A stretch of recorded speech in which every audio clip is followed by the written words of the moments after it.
Olá, amigos e amigas, sejam bem-vindos, bem-vindas a mais uma aula. Hoje vamos falar sobre nutrientes e nutrição. Vamos entender a importância dos nutrientes para as nossas orquídeas e como nós devemos realizar a nutrição, que nada mais é do que a adubação em nossas orquídeas. Então vem comigo, anota as dúvidas aí que vai ficando expostas durante o vídeo e ao final você pode estar colocando, né, lá nos comentários ou lá no grupo que eu estarei prontamente respondendo vocês, tá bom? Então nós vamos agora trabalhar com vocês essa questão tão importante para o desenvolvimento das plantas, para uma boa floração, para que as plantas de modo geral elas se desenvolvam, floresçam e consequentemente se reproduzam, né, e garantam a perpetuação da espécie. Todo mundo sabe que todo dia a gente tem que comer, né? Todo mundo se alimenta aí pelo menos 2, 3 vezes ao dia. Os nutrientes, eles são os alimentos que as plantas necessitam para que elas consigam, né, crescer, se fortalecer e florescer de forma saudável. O que são esses nutrientes? Os nutrientes, eles são elementos químicos ou compostos químicos que o metabolismo das plantas necessita para se desenvolver, né? E quais que são esses elementos químicos, né? Quais são esses produtos que as plantas necessitam? São os chamados macros e micronutrientes. Os macronutrientes, eles são divididos em macronutrientes primários e macronutrientes secundários. E aí a gente vai ter os micronutrientes. Tanto os macronutrientes quanto os micronutrientes são importantes para o desenvolvimento das orquídeas.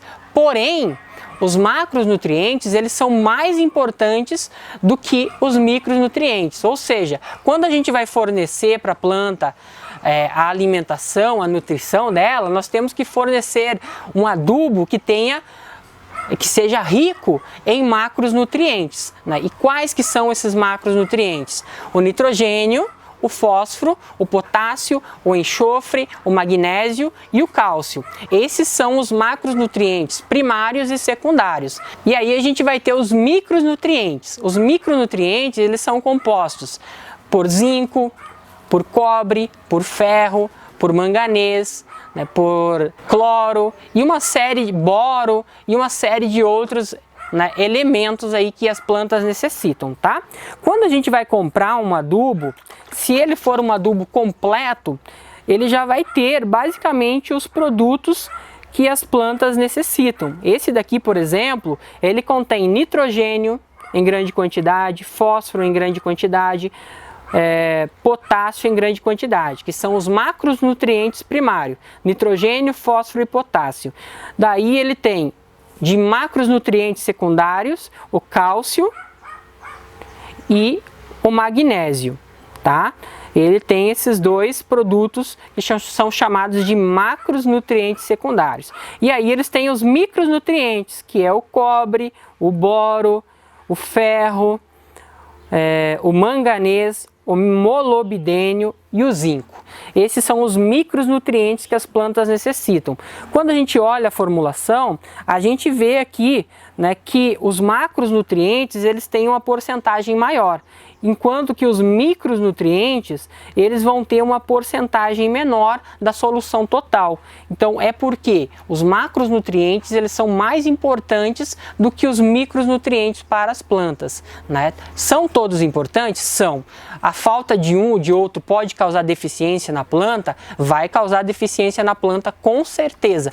Porém, a necessidade da planta entre os macros e micronutrientes é a mesma que o nosso organismo tem com relação a esses mesmos minerais. Nosso organismo ele necessita de ferro, nosso organismo ele necessita de cálcio, ele necessita em pequenas quantidades de potássio, né, e outros elementos, vitaminas aí. Então as plantas elas necessitam também desses produtos, né, de uma série de minerais que são encontrados na natureza, mas que dentro do nosso orquidário não são encontrados. Então quando a gente agoa a planta, a gente vai molhar a planta, a gente não dá minerais para ela, né? No máximo a gente vai estar fornecendo aí um pouquinho de nitrogênio, um pouquinho né, de cloro, né, que vem junto com a água, se for água da rua, mas a gente não vai estar fornecendo em quantidades certas para que a planta se desenvolva. Aí a planta começa a amarelar a folha, a flor já sai defeituosa, o pseudobulbo já sai assim, ó, né, com defeito, né, já começa a dar problema. Isso por quê?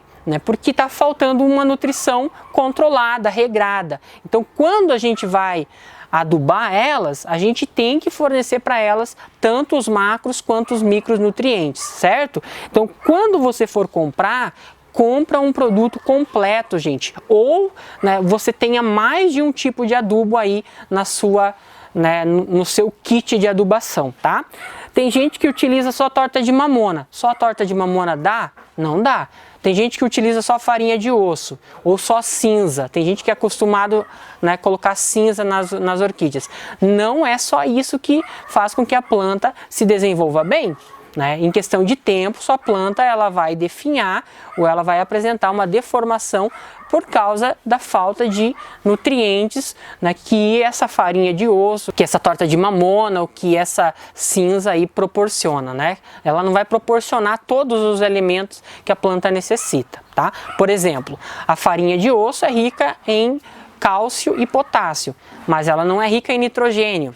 E a planta necessita muito de nitrogênio para se desenvolver.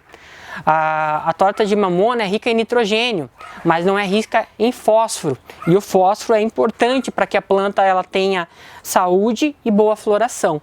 Então, vejam só, gente. Quando vamos comprar um adubo, nós temos que pensar: tem macronutrientes primários? Tem. Tem macronutrientes secundários? Tem. Tem micronutrientes? Tem. Então, esse é o adubo perfeito. Tá? Não precisa a gente estar se enchendo de adubo. Há muito tempo, quando eu comecei a cultivar, eu tinha vários tipos de adubos e utilizava adubo caseiro e um monte de outras coisas. É importante, é interessante? É interessante. Mas o adubo químico ou o adubo orgânico que venha completo, né? Porque existem aí, por exemplo, o Rimitsu, que ele vem bem completo aí, é um dos adubos que tem no mercado, é um adubo orgânico, feito à base de torta de mamona e outros minerais, que ele vem bem completo e que ajuda na nutrição da planta. Mas o adubo químico, vamos imaginar aqui o líquido, como esse da Forte ou esse da B&G que eu tenho aqui, eles complementam tanto a necessidade, complementam toda a necessidade nutricional da planta, ou quase toda a necessidade nutricional da planta, tá? E eles vão ter tanto os macronutrientes quanto os micronutrientes que a gente precisa. Então não vai precisar fazer pesquisa lá, banana tem potássio, então vamos pegar um pouco de banana. Borra de café tem nitrogênio, então vamos misturar borra de café. Vamos pegar casca de ovo que tem cálcio e potássio também, né? Então até você conseguir todos os elementos numa formulação certa, gente, não vai, né? Você não vai conseguir, né? Porque é preciso estudo, é preciso análise laboratorial, né? E a gente não vai conseguir fornecer na quantidade certa para a planta. É importante os adubos orgânicos? Com certeza são, né? São importantes sim, eles fazem a sua função, complementam bem a sua função, mas eles não são ricos em todos, né, os nutrientes que as plantas necessitam. Isso que eu quero que vocês entendam. Eu não estou desmerecendo o papel dos produtos orgânicos, tanto que eu utilizo alguns aqui no meu cultivo. Porém, né, eles não complementam todos os nutrientes que as plantas necessitam, tá? Então ficou, acredito que bem frisado isso, certo? Existe então, como eu falei, dois tipos de adubos: os orgânicos, que são aqueles produtos naturais, e os produtos químicos, que são extraídos em laboratórios através de reações químicas, certo? Tanto um quanto o outro é bom, tá? Desde que utilizado de forma correta, tá? E como que nós devemos utilizar esses produtos? É super simples, gente, é super fácil, né? Para a gente utilizar esses produtos, basta a gente seguir a indicação, né, que vem no rótulo. Então, esse daqui, por exemplo, ele diz assim, ó, que nós devemos agitar antes de utilizá-lo, tá? Então, a gente agita ele antes de utilizar e a gente vai aplicar 5 ml para cada litro de água. Então eu vou pegar, vou agitar bem tirar 5 ml com a seringa e colocar em 1 litro de água em um borrifador. Na planta, o que eu vou pulverizar? Vou pulverizar as folhas, pseudobulbo, raízes e substrato, tá? Então eu vou pulverizar tudo, né? Eu vou molhar bem mesmo as folhas, os pseudobulbos, os brotos, as raízes e o substrato, tá? Como que eu devo fazer essa adubação? Eu sempre sugiro que a adubação seja homeopática e semanal, né? Então você vai fazer a adubação toda semana e com doses menores, tá? Se o fabricante ele indica para você fazer a utilização a cada 15 dias, que é o que a maioria dos fabricantes, né, coloca, você vai fazer a mesma adubação, ou melhor, a gente vai fazer a adubação a cada semana, só que ao invés de você utilizar a dosagem completa, você vai utilizar a metade da dosagem. Então, se era 5 ml para 1 litro, você vai colocar 2,5 ml para 1 litro de água e vai aplicar, tá? Por quê? Você se alimenta a cada 15 dias? Não. As plantas se alimentam a cada 15 dias? Não, tá? Não se alimentam. As plantas, elas necessitam de nutrientes diariamente. Ah, então eu tenho que adubar diariamente? Também não, que se for adubar diariamente você vai matar a planta, né? Vai ter excessos de minerais. Mas ela necessita, né, de uma coisa mais regrada. Não adianta a gente ir lá a cada 15 dias e aplicar um monte de minerais nela, um monte de nutrientes nela, que não vai fazer efeito, porque o seu metabolismo é lento. Então ela vai retirar pelas folhas, pelo pseudobulbo, pelas raízes, os nutrientes, mas em pequenas quantidades. Então, se eu aplicar semanalmente, em doses pequenas, eu vou ter mais resultado do que aplicar a cada 15 dias. Posso fazer a cada 15 dias a dose completa, porque eu não tenho tempo de fazer semanalmente? Pode, mas uma coisa é importante: a cada 15 dias você realize a adubação. Não é cada 21, não é cada 30. Ou faço essa semana e daí vou fazer daqui 3 semanas, 4 semanas novamente. Não, gente, tem que fazer uma adubação regrada, porque senão a planta ela vai sentir a falta de nutrientes, tá? Então sempre marcar um dia, é o ideal que se você tiver mais de um tipo de adubo, tiver adubo de enraizamento, crescimento e floração, você faça uma tabelinha, é super fácil de fazer, né? Essa semana você aplica de enraizamento, a outra semana você aplica de crescimento, na outra de floração. Daí continua, volta lá, enraizamento, crescimento, floração, super fácil. Ah, mas eu quero complementar com os defensivos e quero complementar com o enxofre também, que eu utilizo o cal da bordoleza. Ou com o cálcio, né, que eu tenho aqui, ó. Eu utilizo o cálcio nas minhas plantas. Então você vai fazer a mesma coisa, só vai acrescentar, né, esses produtos durante aquele período. Durante uma semana eu posso aplicar, por exemplo, um adubo e um defensivo? Pode aplicar sim, né, desde que você faça isso no começo da semana com um dos produtos e mais no meio da semana com um outro, tá? Eu posso aplicar a adubação completa no início da semana, na segunda-feira, e no meio da semana aplicar o cálcio, que é um produto de liberação, né, que a planta absorve, mas é de forma muito lenta e que ajuda, né, a controlar, por exemplo, defeitos na planta. Pode sim, né? Posso utilizar a cal da bordoleza durante essa semana? Pode utilizar, gente, não tem problema nenhum. A questão é, que horário que eu vou adubar? Né? Vou adubar meio-dia, de tarde ou de manhã? Né? Existem 2 horários bons para adubação: período da manhã e período da noite, né? Período da tardezinha. Esses são os melhores horários. Se você adubar durante o horário mais quente, né, você pode correr o risco de estar queimando as folhas, as flores, queimando o pseudobulbo, as raízes das plantas. Então não adube no horário que o sol está quente, gente. Sempre aduba bem de manhãzinha mesmo, ou bem de tardezinha, tá? O horário em que está mais fresco e que a planta ela vai conseguir metabolizar melhor os nutrientes, tanto que eles não vão secar, né? Eles não vão evaporar tão rapidamente, certo? Eu vou falar agora um pouquinho sobre os 3 principais macronutrientes, o nitrogênio, o fósforo e o potássio, tá? O nitrogênio, ele é importante para o desenvolvimento da planta. Então, por que a gente deve utilizar sempre nitrogênio? O nitrogênio vai fazer com que a planta cresça, né? Ele vai ajudar no crescimento da planta e no enraizamento, tá? A função do fósforo, nitrogênio, fósforo. O fósforo, representado pela letra P, ele vai ajudar na divisão celular da planta, ele vai ajudar na floração da planta. Além disso, ele vai garantir uma maturação melhor dos frutos. Então, quando a planta ela for soltar frutos, esses frutos eles vão amadurar melhor, tá?